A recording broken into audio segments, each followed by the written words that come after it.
পানাগড়ে দুর্ঘটনায় মৃত্যু যুবতীর এক সহকর্মী সহ অন্য একজনকে দুর্গাপুর মহকুমা আদালতে নিয়ে গেল কাঁকসা থানার পুলিশ। বুধবার সকালে বর্ধমানের বাসিন্দা মন্টু ঘোষ ও তার দাদাকে পুলিশ কাঁকসা থানায় ডেকে পাঠায়।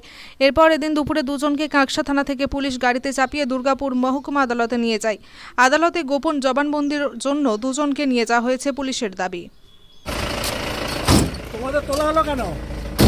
তোমাদের ধরে নিয়ে যাওয়া হচ্ছে কেন? হ্যাঁ, কোথায় নিয়ে যাওয়া হচ্ছে? বর্ধমানের ছেলেগুলো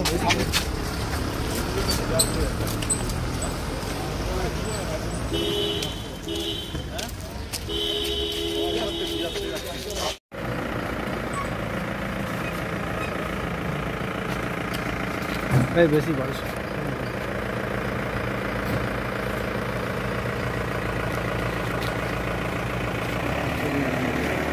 তোমাদের কিসের জন্য আনা হয়েছে?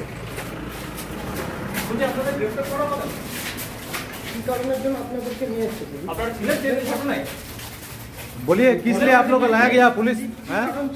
किस लिए लाया गया बोलिए? ছিলেন দাদা সেদিন? তাহলে আপনাদেরকে পুলিশ আটক করলো কেন আজকে? পুলিশ কি জন্য নিয়ে এসছে আপনাদেরকে?